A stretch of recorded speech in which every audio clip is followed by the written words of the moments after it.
The purpose of this video is to guide you through all the steps, tips, and considerations required to set up a Chroma key set for a virtual production, similar to what you've seen in many of our other videos on this channel. The first decision to make is whether your video will include camera movements, meaning you will need to recreate the virtual camera's motion within 3D software, or if the video will use a fixed camera that captures the subject without any movement. When setting up a Chroma key set for virtual productions and camera tracking, there are several crucial factors to keep in mind. First, it's essential to properly set up the green screen. Next, you'll need to position the markers correctly and use appropriate lighting to illuminate both the set and the subject. Additionally, make sure to adjust the exposure correctly and move the camera in such a way that seamlessly integrates with the virtual camera reconstruction in Blender. Let's start with setting up a Chroma key set. There are several ways to do this. You can use simple green screens or, as in this case, a drywall set, which allows for curvature and thus more space for filming. The principles we'll discuss apply to any type of set regardless of the material or size. When setting up a Chroma key set, it's essential to determine whether the shot will capture the entire body or just a half-body view. If the goal is to film the subject head to toe, the set design must include the floor so that keying can be applied to the feet and legs, not just the torso and upper body. For my setup, I used a drywall set painted with special Chroma key paint, known for its specific reflection and coloration properties, making it perfect for post-production. At the bottom, I placed simple green cloths, although they aren't exactly the same shade as the green screen backdrop.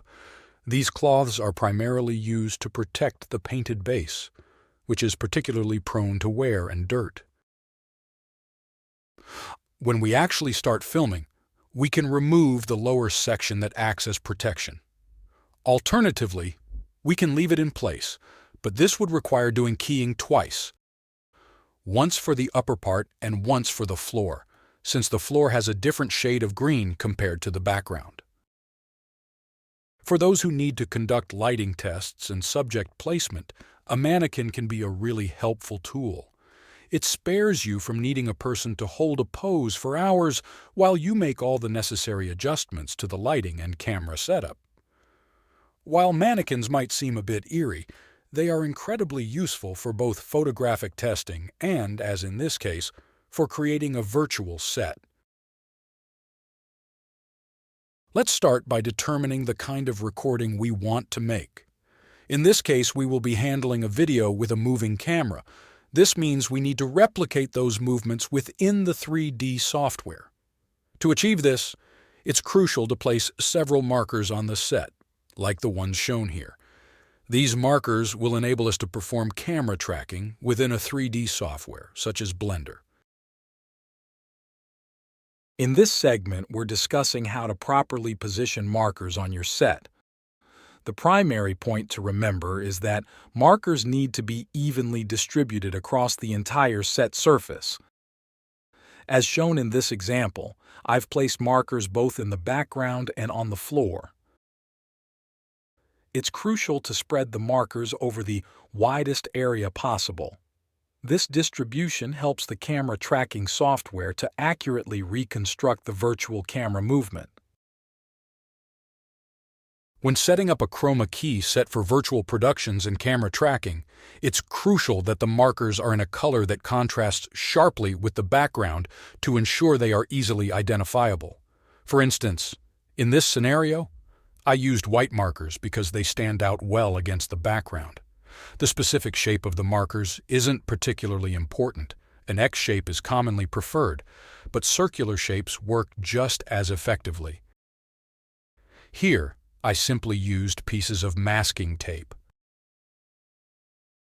When setting up markers for camera tracking in a virtual production environment, it's crucial to get the sizing just right. They shouldn't be too small or excessively large. Consider the scenario where we start recording from a considerable distance away from the set. The markers will appear very small. If the markers are too small, the tracking software will struggle to detect them, especially when we're far away. Conversely, as we move closer, the markers can become too large, which can also create problems. The best approach is to conduct some tests to determine the optimal marker size, taking into account both the maximum and minimum distances from the set.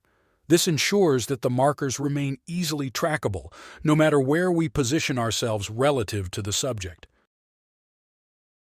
Let's consider a concrete example. Imagine a camera movement starting from a distant position and then gradually moving closer to the set.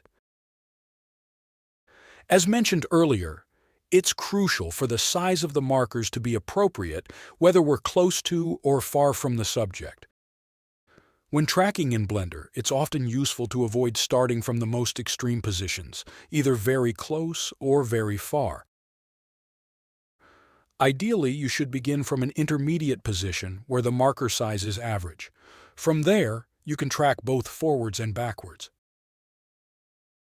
This way, the initial dimensions of the tracking and search areas will be moderate, allowing for proper adjustment whether the camera is near or far from the set.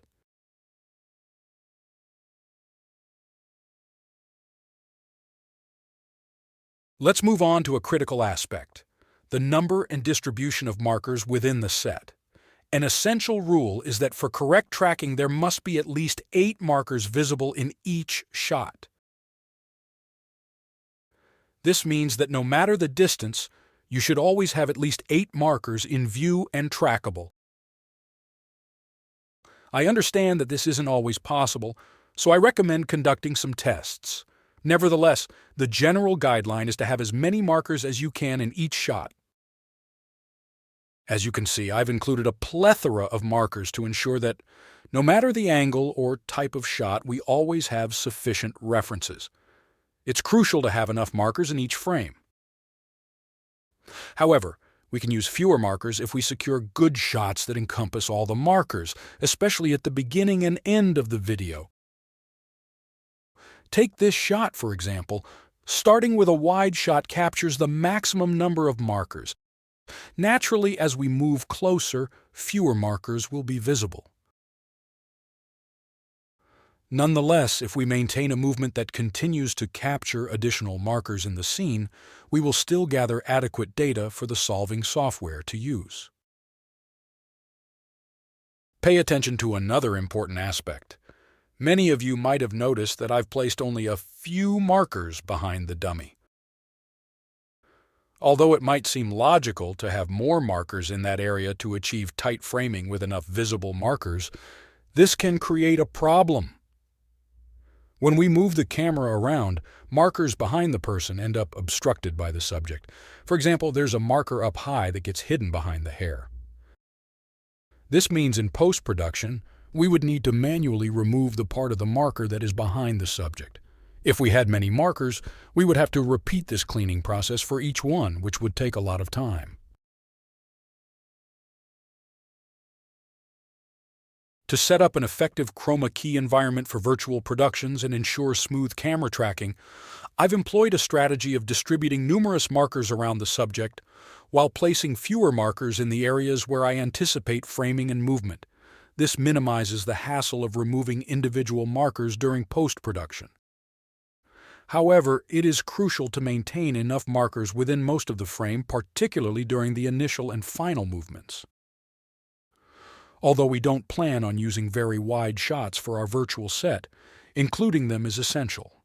It enables us to capture a large number of markers to track. Most of our scene will consist of fairly tight shots, but we need to start with a very wide frame. Initially, we will move through the scene ensuring all markers are correctly tracked, then move closer to capture the desired shots. Afterwards, we will pull back again to retrack the initial markers. Before moving on to the lighting phase, it's crucial to make some final considerations. After positioning the subject and markers, it's helpful to film around the subject to define the boundaries within which we can operate. For instance, we can pinpoint the limit beyond which markers might overlap with the subject, or establish the maximum distance we can approach while keeping enough markers visible. It's also important to assess how much we can move up or down to maintain consistent framing.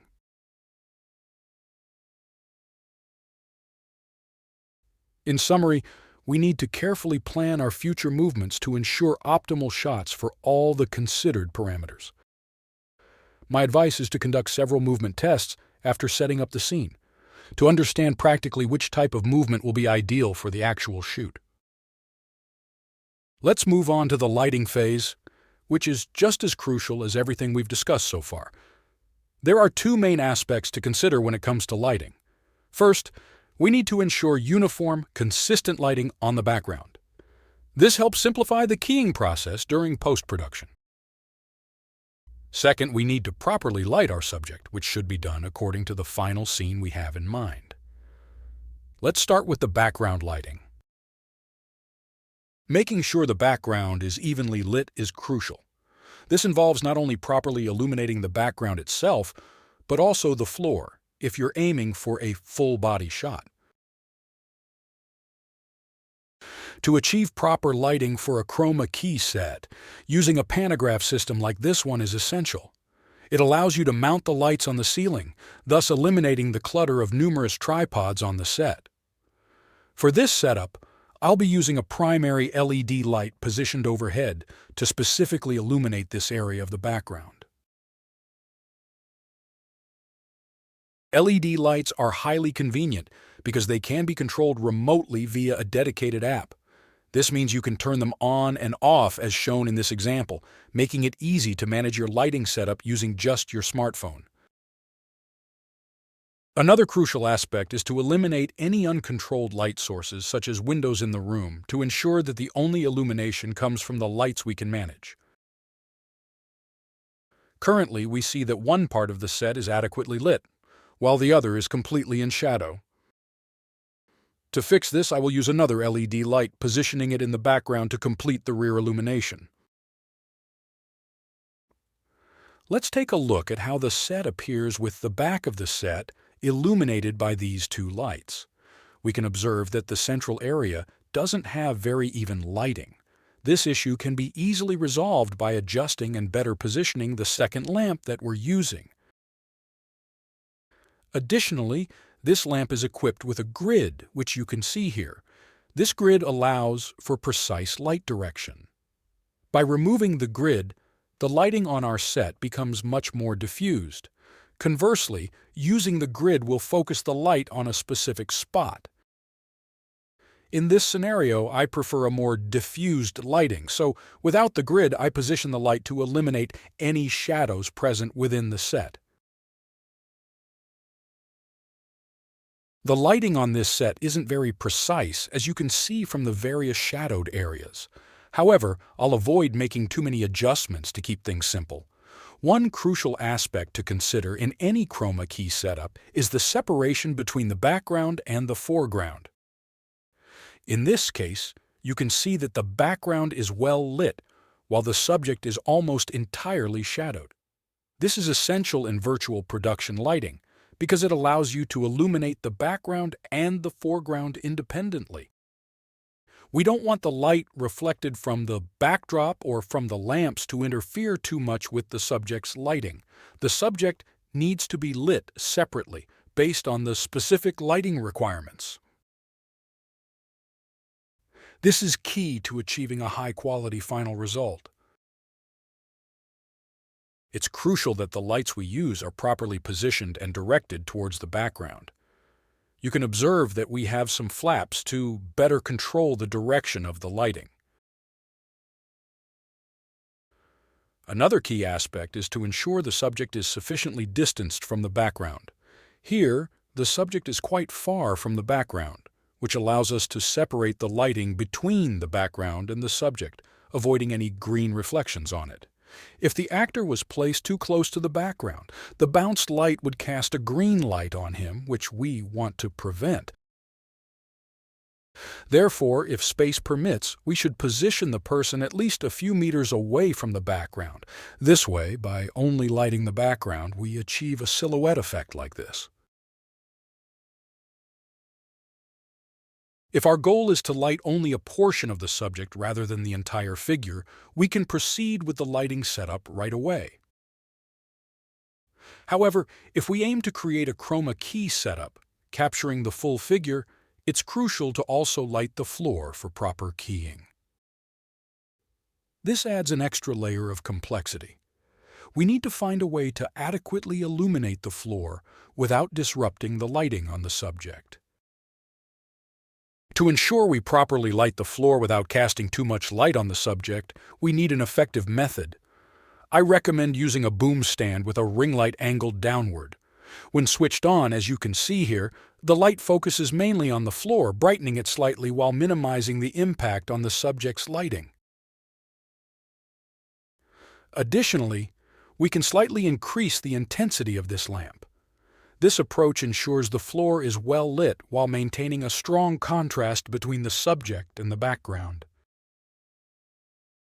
When carefully examining our setup, we notice several areas with uneven lighting. For instance, the right side of the floor is poorly illuminated, indicating that we need to refine our overall lighting. The key principle here is that properly positioning our lights will lead to more uniform illumination. A crucial point to consider is the range within which the person and the camera will move. To avoid complications, we must clearly define this range. Limiting the movement of the person within the set means that we won't have to ensure even lighting in every possible spot, which can be challenging with standard lighting equipment. Additionally, after placing any additional lights, we should run tests to see how these new light sources affect camera movements and the visibility of the markers. For example, I noticed that a new lamp I added interferes with the background markers during some camera movements, disrupting their tracking. Therefore, it's essential to retest camera movements each time a new light is added to ensure it doesn't interfere with the previously set markers. With this new adjustment, I moved the lamp that was pointing at the background closer to the subject. This way, the floor is better lit without affecting the subject's lighting too much. This issue mainly arises when we try to capture a full shot of the subject standing, which creates the need to properly illuminate the floor as well. It's important to remember that in post-production, due to the difference between the floor and the background in my set, we'll need to perform two separate keying processes. This means dividing the keying into two parts, one for the subject filmed against the background and another for the subject is filmed against the floor. This allows us to use different chroma key settings for each area.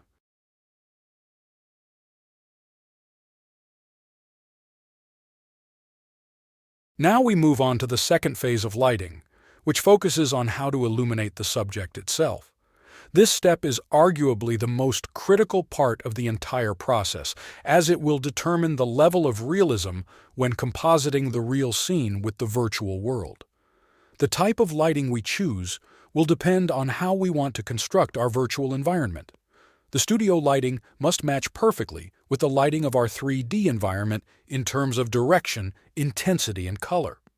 By doing this, when we perform the compositing, the lighting on the real subject will seamlessly reflect the lighting in the virtual world. To match the lighting on a physical set with that of a virtual set, it's crucial to understand three key characteristics of light: direction, intensity, and color. These elements must be considered to properly configure our light sources. Another question we need to address is whether we'll be using natural light in our virtual setup, such as sunlight or the kind typically found in outdoor environments, or if we'll be opting for artificial light like what you would use on an indoor set. This decision is crucial because it will determine how we position the lighting on the set. When working with natural light, like the kind you'd find outdoors, there's one crucial element to consider. Outside, the primary light source is the sun. This means that the direction, intensity, and shadows all come from this single source. To replicate this in a set, it's vital to use just one light source. This avoids generating unwanted shadows. The light you use should mimic the sun as closely as possible, capturing its directionality, the type of shadows it casts, and other key features. When dealing with outdoor lighting, it's crucial to consider the time of day when compositing. For instance, if the sun is high in the sky, such as around noon or early afternoon, or it is lower, like in the evening or morning. In my setup, as you can see, I've positioned this LED light to act as the key light. It's versatile enough to mimic both sunlight and interior lighting. Using my app, I can control this light, allowing me to switch individual lights on and off. This capability helps us fine-tune the lighting precisely. For this scenario, I've placed the light quite high to simulate a time of day that could be mid-morning or mid-afternoon.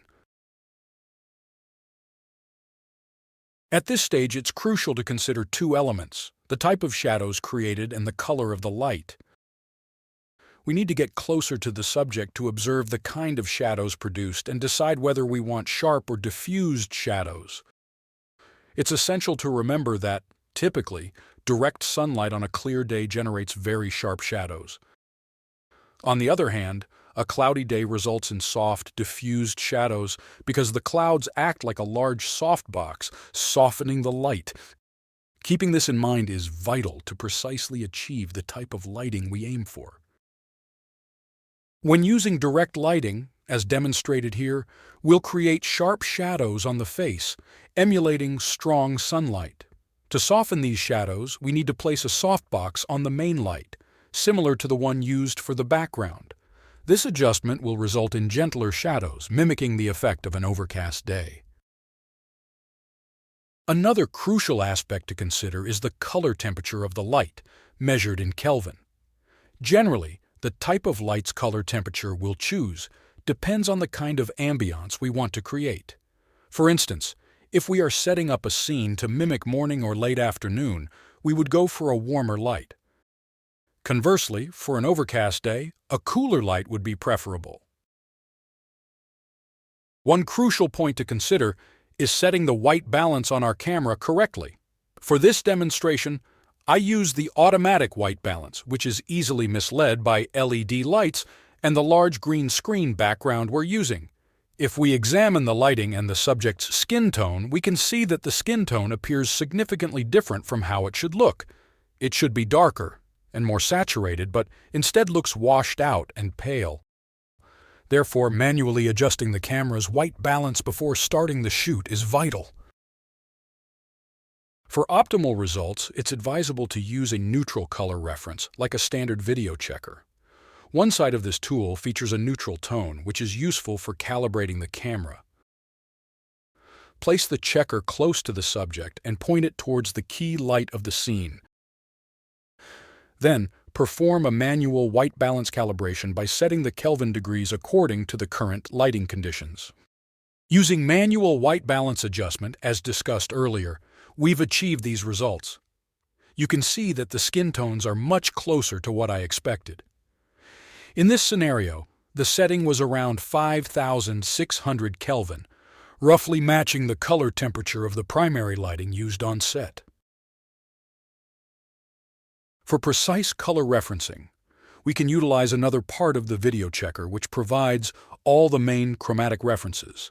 This tool not only allows us to balance the white, as we discussed earlier, but also enables us to balance colors in general.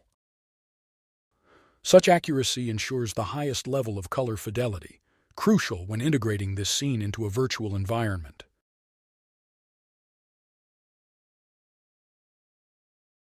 Moving on to lighting, we have so far discussed how to light a subject using a single light source to mimic natural light. However, in a typical photography setup, 3 lights are generally used. The key light, which we have already examined, a fill light to soften the shadows, and a backlight to illuminate the subject from behind. This backlight creates a rim effect, helping to better separate the subject from the background. Here is the lighting setup we use when our virtual production takes place in an artificial set, such as an indoor location where the lighting isn't natural.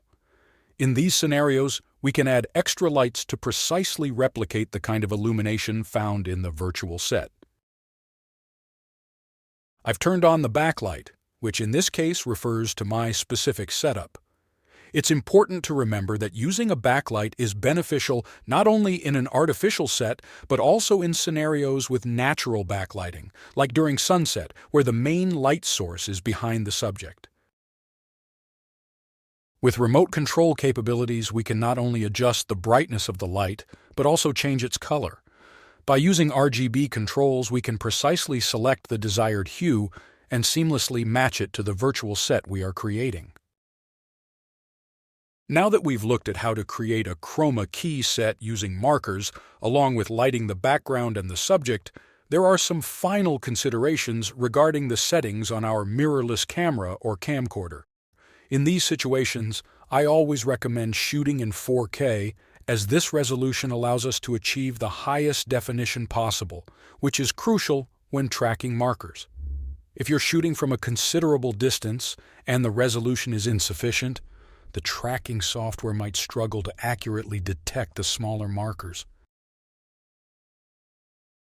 When using tracking markers, it is advisable to set the aperture to a smaller value to achieve a good depth of field. Using a wider aperture, especially when getting very close to the subject, can cause the markers to become blurred, which would hinder the software's tracking capability. When setting up a chroma key set for virtual productions and camera tracking, it is crucial to consider the camera's movement and the potential for motion blur caused by that movement. This consideration impacts two main areas. Firstly, it affects the tracking markers. If the camera moves too quickly, the markers may become too blurred to be accurately detected. Secondly, it impacts the subject being filmed. For fast-moving subjects, such as in a dance or a live performance, excessive motion blur can complicate the chroma key process. Areas with too much blur may create a semi-transparent overlap between the moving subject's edges and the green screen background, making it challenging to achieve a clean chroma key effect.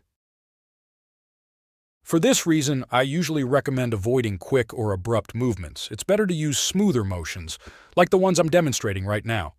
This is crucial to ensure the markers are tracked accurately. Another thing we can do, depending on personal preferences, is to increase the shutter speed to achieve sharper frames. The general rule is to set the shutter speed to double the frame rate used. For instance, if we are recording at 25 frames per second, the shutter speed should be set to 1/50th of a second. If we are using 50 frames per second, the shutter speed should be 1/100th of a second. We can also deliberately increase the shutter speed to further freeze the movement of the subject, thereby minimizing excessive motion blur. One downside to this approach is that it could result in a more rigid movement, making the action appear less natural compared to normal conditions. However, this is a manageable compromise.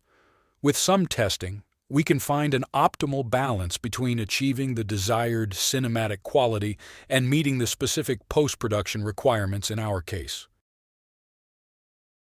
We have now wrapped up this section on tips for setting up a virtual production set. While there are many more suggestions we could share, our goal here is to provide you with the basic information you need to create your own virtual production set.